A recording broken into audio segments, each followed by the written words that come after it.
যাচ্ছে, তাদের ধারণ ক্ষমতার বাইরে চলে যাচ্ছে। সেটি নিয়ন্ত্রণ করার জন্যই বিষয়টা তাকে নিয়ন্ত্রণ করছে, বিষয় বন্ধ করা হয়নি।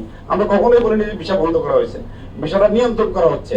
এবং হয়তো রমজানের শেষ দিকে বা রমজান ঈদের পরে এটা আবার পুনরায় চালু হতে পারে, তারা আবার বিষয় পরিমাণ বাড়াতে পারে।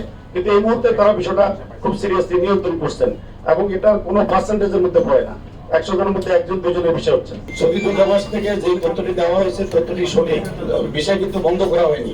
আমরা কখনোই বলি না যে বিষয় বন্ধ করা হয়েছে। বিষয়টি এমন এক প্রক্রিয়া, এটা নিয়ন্ত্রণ করা হচ্ছে, এটা বন্ধের কাছাকাছি। আমরা 100 পাসপোর্ট সাবমিট করলে একটা বা দুইটা বিষয় পাচ্ছি। আর পাশাপাশি যে তথ্যটা দেওয়া হয়েছে যে আমরা টিকিট কপি এবং হোটেল কপি বুকিং কপি দিলে আমরা বিষয়টা পাবো, অ্যাকচুয়ালি আমরা বিষয়টা সাবমিট করতে হয় অনলাইনে একটা ফরম্যাটে। সেখানে কিন্তু হোটেলের তথ্য এবং টিকিটের তথ্য দিতে হয়, না দিয়ে ভিসা সাবমিট করা যায় না। এক্সট্রা কোনো পেপারস এটার সাথে অ্যাটাচমেন্টের কোনো সুযোগ নেই অনলাইনে। তা আমরা কিন্তু নিয়ম মেনে উনি যে তথ্য দিয়েছেন সেই তথ্য অনুযায়ী কিন্তু আমরা ভিসার জন্য অ্যাপ্লিকেশন প্রতিনিয়তই করছি, প্রতিনিয়তই আমরা কিন্তু রিভিউজ হচ্ছি। তো আমার মনে হয় এই বিষয়টাতে এখানে মাননীয় আমাদের মাননীয় রাষ্ট্রপতির যে তথ্য, এই তথ্য এর মধ্যে একটু ঘাটতি আছে যে আমরা কিন্তু হোটেল এবং টিকিট ইনফরমেশন দিয়েই ভিসা সাবমিট করতে হয়। ভিসা যখন অ্যাপ্লিকেশন করি আমরা অনলাইনে, সেখানে কিন্তু আমাদের হোটেলের তথ্য এবং টিকিটের তথ্য দিয়ে অ্যাপ্লাই করতে হয়।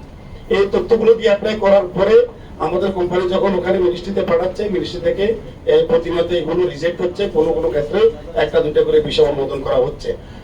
নাম্বার 2, আমাদের মাননীয় সচিব মহোদয় এবং উপদেষ্টা মহোদয় এই বিষয়টা নিয়ে অনেক বেশি আন্তরিকতার সাথে ওনারা কাজ করছেন। ওনাদেরকে আমরা হাবের পক্ষ থেকে, দেশের অন্নদাতাদের পক্ষ থেকে কৃতজ্ঞতা জানাচ্ছি, আন্তরিক ধন্যবাদ জানাচ্ছি। শুরু থেকে ওনারা যথেষ্ট আন্তরিকতার সাথে বিষয়টি অ্যাড্রেস করেছেন। এখানে বাংলাদেশ বিমান, সৌদি এয়ারলাইন্সের পাশাপাশি আরো অনেকগুলো এয়ারলাইন্স অন্নদাত্রী ক্যারি করে থাকেন। আমাদের কাছে যে তথ্য আছেন, বিমান ছাড়া বাকি এয়ারলাইন্স গুলো ঘুরেমুশি করছেন টিকিটের টাকা রিফান্ড করতে। সৌদি এয়ারলাইন্স থেকে যে তথ্যটি দেওয়া হয়েছে যে এটি সম্পূর্ণ একপাক্ষিক, এটা আমাদের সভাপতি সাহেব যে তথ্য দিয়েছেন, জুলাইতে যদি এই টিকিটটা চেঞ্জ করা হয়, প্রতি টিকিটে তারা 18,000 টাকা দাবি করছেন। যদি জুলাইতে ভিসাটা চালু না হয়, আরো 18,000 টাকা দিয়ে তাকে আবার শিফট করতে হবে। এবং এক এক টিকিটের দাম নির্ধারণ হচ্ছে 1,30,000 থেকে 40,000 টাকা। তখন টিকিটের দাম থাকবে 75,000 টাকা। এই যে 60,000 টাকার ব্যবধান, সেই কারণেই তারা এটা চালাকি করে টিকিটটা রিফান্ড না দিয়ে ডেট চেঞ্জের কথা বলছেন। আমি মনে করি অবশ্যই যাদের যাত্রা বাতিল হবে তাদের সকল এয়ারলাইন্স থেকে টাকাটি রিফান্ড পাওয়া উচিত। আমাদের মাননীয় উপদেষ্টা মহোদয় এবং সচিব মহোদয় এ বিষয়ে যথাযথ উদ্যোগ গ্রহণ করবেন।